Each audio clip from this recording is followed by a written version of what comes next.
ကောင်းတဲ့ကံပဲဖြစ်ဖြစ်မကောင်းတဲ့အကုသိုလ်ကံပဲဖြစ်ဖြစ်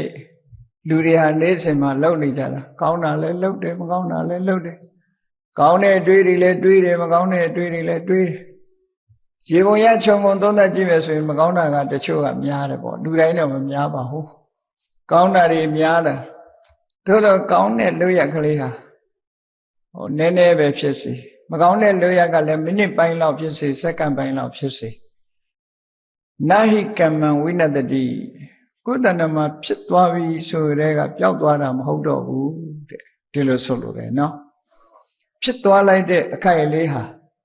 အောင်မြင်ဖြစ်သွားလိုက်တဲ့ဟာက